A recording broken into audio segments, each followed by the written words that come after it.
I'm Scott, and this is Talking Divorce After Wife. I read letters from our viewers who write about their own experiences and pitfalls they are undergoing in their divorce. I give advice based upon my own experience, and I encourage you, the viewers, to leave comments so these men can get their lives back. Now, this letter is from David, and he writes, Hi, Scott. I'm 61 years old and I've been married 29 years. My wife and I have two adult daughters together. For the last couple of years, if I'm going to be honest, we were more like roommates than husband and wife. We weren't fighting, but we weren't close. We slept in the same bed, we paid the same bills, but there wasn't much affection either in or out of the bedroom. I thought that was just what, long marriages turn into.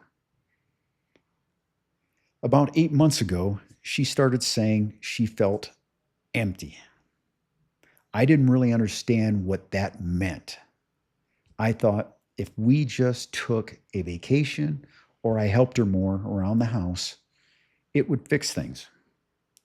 My wife started going to a therapist, but since I didn't feel it involved me, I didn't go.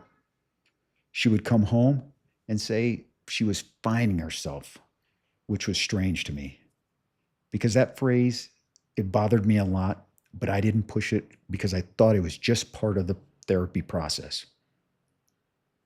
Then one night she told me she wasn't in love with me. She said she hadn't been for a long time. She said she felt like she had been living for everyone else, and now it was her turn. Suddenly, 3 weeks later, she moved into an apartment. And here I was facing being alone in our own home. There wasn't another man that I know of, or at least I hope not. She says this is about her, it's not about me. But I don't understand how it can not be about me. Our daughters, they're supportive of her, and they say they just want her to be happy. I feel like I'm the bad guy in this situation, even though I know I didn't cheat, I didn't abuse her, or I didn't do anything wrong. Financially, we're okay, but the idea of splitting everything at this age is terrifying. I worked my whole life thinking we'd retire together, take trips together, and do everything together. But now I'm just angry about it. I'm hurt. I'm embarrassed. And worst of all, I feel replaceable. How do you deal with someone saying they just fell out of love? And how do you stop feeling like you wasted 30 years of your life? Can you give me some advice on how to cope with this? Well, I'm going to tell you, David, there was a couple of things that I saw. First off, your statement, how do you feel like you wasted 30 years? Let me tell you, you didn't waste 30 years. You didn't. You had a lot of wonderful years, and it looks like it's just not going to work out. You have two wonderful adult daughters. That's something to be very, very proud of. It shows you what you've accomplished in your life. It's not a waste. You know, I know the pain that you're feeling. And believe me, brother, that pain is real. I felt that pain. I know how, just how deep inside of you it gets. And it's just like it's in your bones. And it just doesn't seem like it's ever going to go away. But let me tell you, it will. It will. It's going to take a while. And I know it hurts. It hurts. The thing is, a lot of marriages, quietly turn into roommate situations. That doesn't mean, you failed. It just kind of means that both of you kind of stopped loving each other. You stopped the romance. You stopped the emotional caring, that connection you had. You stopped the courtship. But that doesn't mean you're a failure. Another thing that I see is you say she fell out of love with you. Well, let me tell you, that is very, very common. Very common. And normally, when someone says they fell out of love with you, it just didn't happen over a week's time. It's something that slowly developed. It's something, that it's been building for a long time. You know, it's not that sudden case of, okay, you had an explosion of emotions and I don't love you anymore. And frankly, in this situation, there's no winners and there's no losers in the thing. You know, um, it's something that is tough. Tough. I don't know how to say, you know, how much it hurts you because I see your words and I see myself in those words because I was in your footsteps. I was in your place. You know, and unfortunately, by the time we recognize this, that there's an issue in our relationship, it's usually too late for us. It's too late to fix things. In your case, to me, it's like that love was drifting away. It wasn't, like I said, it wasn't that explosion, that explosive moment that took away that love. And that happens quite often. I would say the majority of marriages, that's what happens, that end in divorce. It's a slow process that turns it into a lack of love. Um, it just happens. I remember you saying that she wanted to find herself. To me, when someone says they need to find themselves, really, that means they've already decided, their old life, they don't fit it anymore. It's almost like a midlife crisis. Um, I think that's exactly what it is. But the language she's using sounds to me more like therapy language, something that her therapist had mentioned, and now she's using that narrative. Um, I don't see her coming up with that. I believe she described her problem with herself, and her therapist gave her that answer. It's just a matter that it's her slowly going out of love with you, and it's tough. That brings us, to where your adult kids, you said your daughters support her. Here's where I really want to caution you. Just because your daughters say they support her and want her to be happy does not mean that they don't want you to be happy either. Most adult kids, they just kind of want stability and they don't want any conflict in their parents' lives. They want peace. They're not judging you like you think they are. Okay?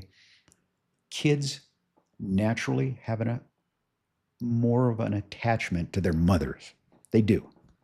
I mean, we can all say that. I mean, it's a chemical thing because their mother actually carried them. And so they really have an attachment to her. And they view her as the weaker, oftentimes, one emotionally, and they want to make sure that she's okay. Here's where I really want to caution you, because you could have a lot of anger here directed at the mom.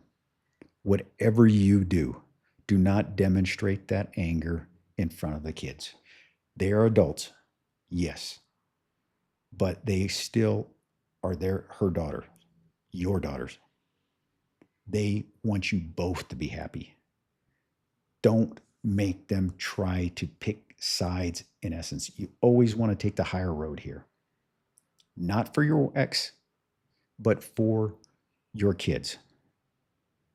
It doesn't matter if she is saying bad things about you, doesn't matter any of that. Take the higher road. Never talk bad about your ex in front of your kids. Never treat her bad in front of your kids. They notice these things. Do not do that, you know. And of course, never, ever, ever use them as part of the divorce process. Don't ask them what's going on, what your mother think, what's all this. They don't want to be, they want to stay neutral. They don't want to be a part of it. And they don't want one party to feel like the other party's using them. So be very careful about that. Now, you mentioned about being replaceable. I know every guy out there understands that. It's hurtful. It feels like, you just got tossed in the trash, like some disposable item. You know, you were that battery in the TV remote that went dead, and now all of a sudden, she put in a new one. But the thing, it hurts. It really hurts, and I understand that, and I've felt that before. But you know, it's not true. Okay, you aren't replaceable. You weren't replaceable. You were her partner for 29 years or 30 years. Okay, that doesn't disappear. It doesn't disappear because she changed directions. Okay, that's more of you feeling about your identity. Your identity as the head of the household, as somebody that was needed in that household. It hurts you. It hurts you. It hurt me in my divorce. You really have an identity in there, but you're the same man. You are the same man that you were. Okay, don't forget that. You just don't have that same role with your spouse now, but you are strong. You can make it. Now, you talk about, um, you know, moving forward. Uh, you know, you can't argue with somebody getting back into love. You know, it's impossible. Okay, don't try to do it. Don't try to convince her. She's not going to listen to you. She's listening to some therapist, and I guarantee you that therapist is not on your side. She's not. You know, so don't. My with my ex, uh, horrible therapist. She told me about things that she said during their first encounter, saying that her therapist is saying that she should leave me. This is their first encounter, the very first meeting. You know, I don't have a lot of respect for that when you don't even know the other side, you know. So you don't know what's being said there. So don't take that to heart. And the other thing is, don't chase her. Don't chase her, okay? Because you're not going to convince her. You're not going to convince her at all. She is not going to listen to you in the least bit, saying, oh, we can make this work. We can do all this stuff. No, she's gone past that point. She's way past it. You know, I would say, you know what? Just be strong. Be strong, be silent, stand up right now and get your life back in order. Focus upon you. Focus upon what you are now, what you're going to be tomorrow, and what you're going to be this week. Take baby steps first. Okay? Get yourself, kind of I don't want to say get yourself in gear, but get yourself ready. Okay? Guys, if you've ever been told, by someone, I'm not in love with you anymore, you know, I want to know how you handled it. Okay?